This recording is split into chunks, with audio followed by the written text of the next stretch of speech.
So recently I was scrolling through Instagram and I came across an account called Cheap Old Houses. And yes, it's exactly what it sounds like. It's an account that posts cheap old houses that are for sale all over the country. It's really cool, and just like everything on Instagram, it's really addicting. But while I was scrolling through, I thought to myself, okay, there's no way anyone actually buys these houses, right? There's gotta be a reason they're so cheap. Wrong. People do buy these houses, and I was able to find someone that bought one of these houses. This is Betsy Sweeney, and she just bought a cheap old house. So I messaged her and asked if I could come see her house, and I thought she would think I was totally crazy and not respond, but to my surprise, she said yes. And that's how I found myself on a plane ride over to Wheeling, West Virginia to check out this cheap old house.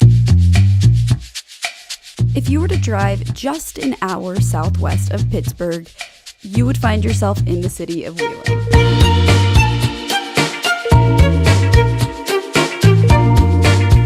Hi, I'm Betsy Sweeney, and I bought a house for $18,500 in Wheeling, West Virginia.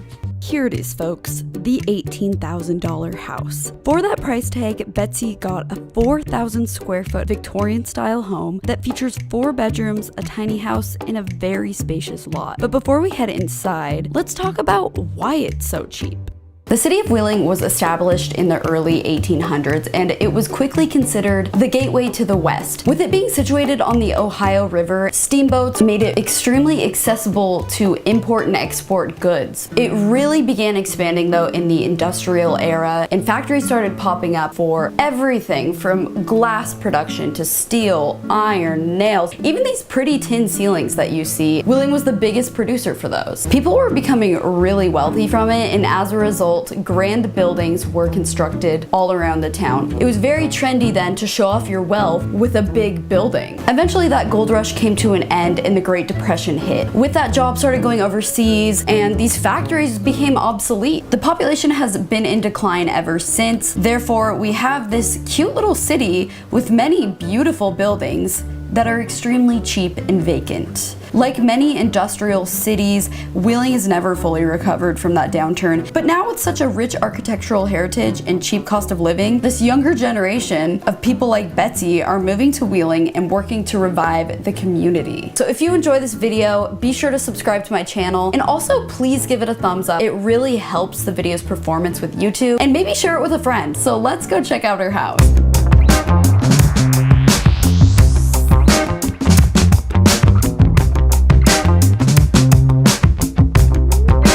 So this is my house. This is my favorite part of the house. This like stair hall, which nobody really has anymore. Back when this house was built in 1892, this would have been a really public space. It's where you really like wanted to show off. So that's why the staircase is the most kind of elaborate part of the house.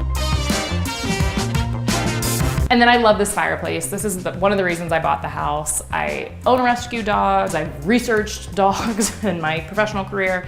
And so seeing this tile vignette was really special and really sold me on it. So how much cash did you end up putting down? I put $18,500 down in cash. Okay. And then my third-party loan of $25,000 was my down payment for my construction loan. My renovation costs are expected to clock in right around $125,000. I would say that's pretty in line with what you can expect with a house of this scale in Wheeling. Betsy will be serving as her own contractor, designer, and doing a lot of the heavy lifting herself. The city of Wheeling also gives a 20% tax credit for restoring an old home, so she's taking advantage of that as well. But this will be the living room. It's actually kind of interesting when I think about the faraway goal of decorating. It's not actually a huge room. As massive as the house is, I'm not putting a huge sectional in here. It's kind of hard to furnish, so I don't know what I'm gonna do. I think maybe just like a cozy sofa here. I see a huge Christmas tree here at the holidays.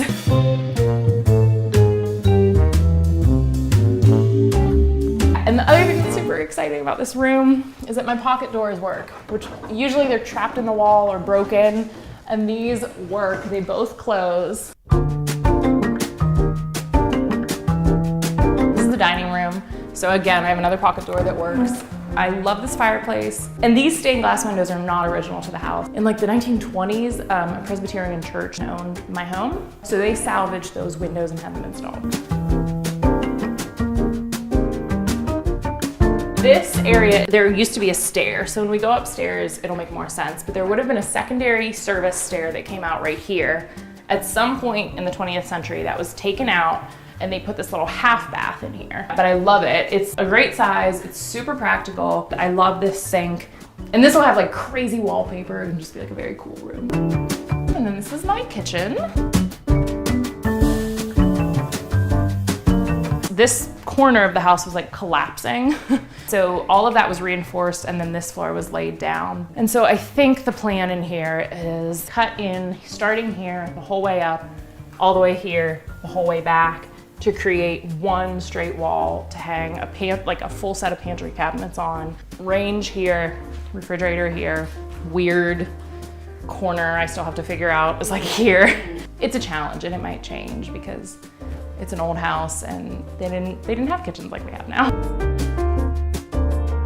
This pressed metal would have been more than likely manufactured in Wheeling, just like down the street. All of this will eventually come down, get cleaned, get repaired, go back up and be painted. It's gonna be probably the worst part of this whole process. And then we'll go into what will be the master.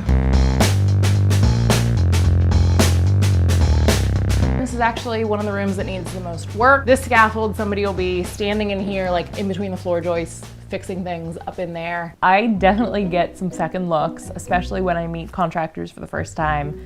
They come in and they really haven't seen this house, and then they certainly haven't seen me, and they walk in and they see this like young woman with a house that looks like it's falling down, and they think, are you cracked, lady? And I'm not. This is my job. This is what anyone that's worked with me will tell you, that this house is in the best hands it possibly could be. This was a doorway. This was probably actually a sitting room originally for the main bedroom back there. I'm gonna make this a wall and just like 2 rooms. And then this will be my office. So I don't know if I'm gonna put a wall or a door here, or part of me sees like big velvet curtains or something to make it pretty.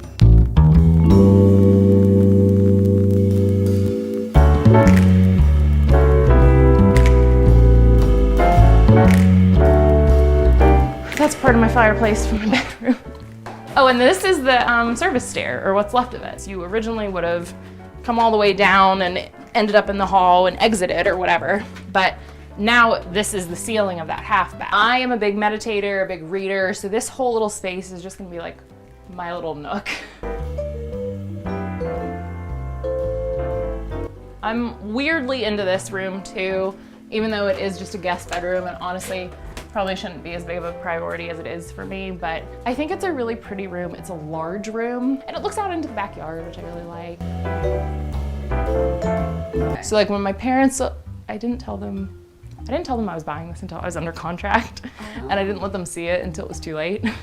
I expected when I came into this house, you were gonna be incurring costs such as, you know, floors falling through. Mm-hmm. Does that happen for other people that buy cheap homes like this, or? It really runs the gamut. Mm-hmm. Like, I have some structural issues, but mine are more related to exterior things because I don't have gutters and there's like water running down the side of my building, but I have a good roof. If I had gutters but a hole in my roof, you might have a hole in your floor. So it's really like where the water goes, the problems follow. And this house did have some big structural issues in the basement, and it still does have some, but for the most part, like, structural in that it needs to be repaired before I live in it, yes.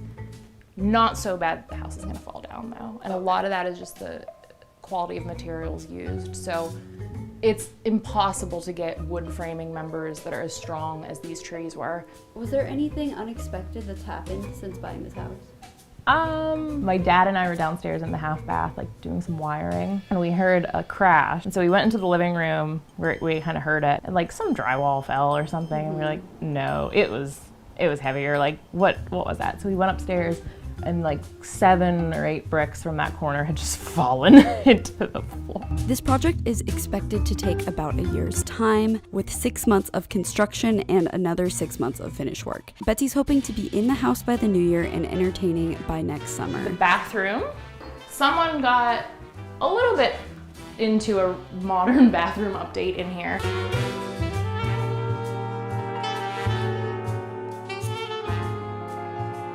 This will be a big walk-in shower. This is all original. So this will just get stripped and painted. This will be white tile, white hex on the ground, probably some cabinetry or something to like hold towels and stuff. But this is one of the closer rooms to being finished.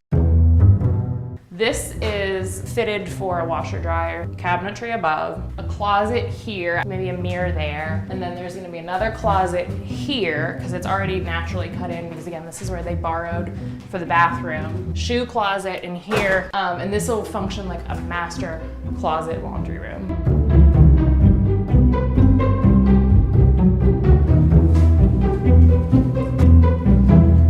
Historically, that's up here is where they would have put the kids and the maid. And there's this giant room here. All this has been ripped out because I'm getting new gutters. Who knows, if I'm here for 2 years, it'll probably just be storage. If I'm here for 10 years, maybe it'll be a kid's room. I really love this view because you can see the dome of the cathedral and a lot of the rooftops of downtown and little like vignettes of the neighborhood. This is where all the different roof lines of the house kind of meet. So you get all these different angles. I honestly was gonna use this as like a utility room, but it's my boyfriend's favorite room in the house. No way. Yeah, he loves it. This room of all the rooms. I know. And there's a ton of wallpaper up here too. Oh my god. I was noticing.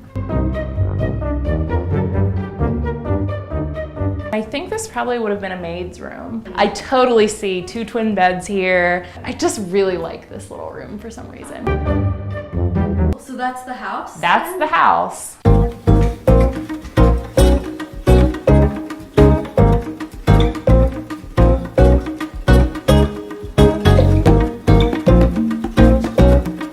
And then there's a mini house in the back. Oh yeah, let's go to the mini house. The mini house is super cool, and actually the previous owners lived in it. This will be fenced, and then that side lot is mine as well. Really? So, yeah. You could like build another house? I could. I'm not going to, but I Right. totally could.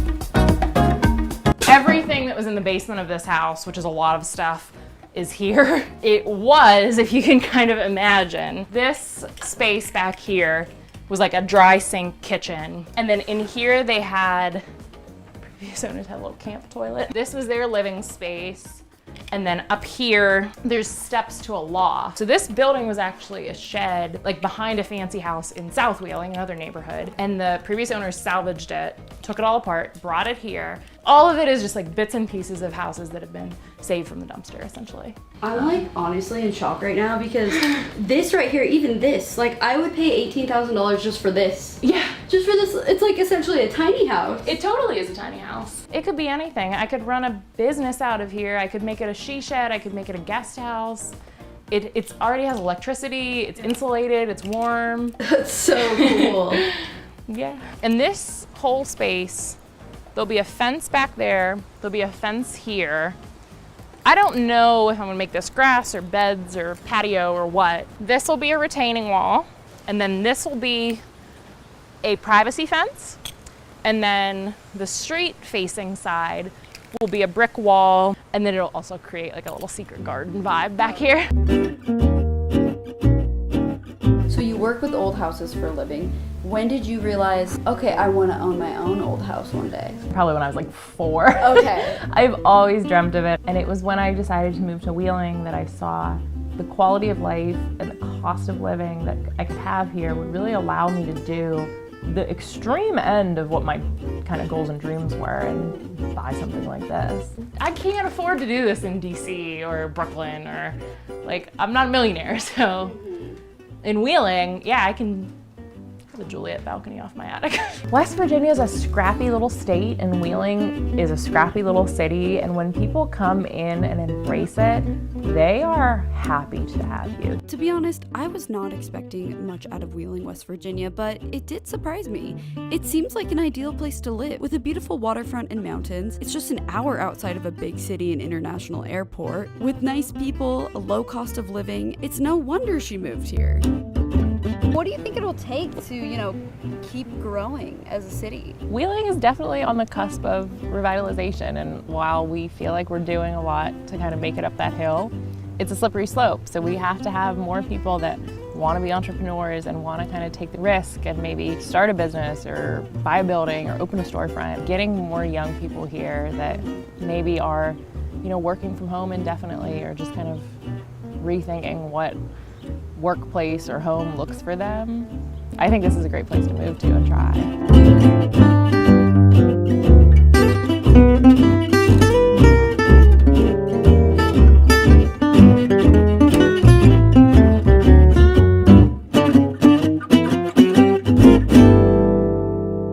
Thank you guys for watching this video. I truly hope you enjoyed. Like I said, if this is content that you like, give it a thumbs up, subscribe, and share it with a friend. And I'll see you guys next time. Bye. Welcome to my latest life crisis. I know your first question is why? Why did you buy this?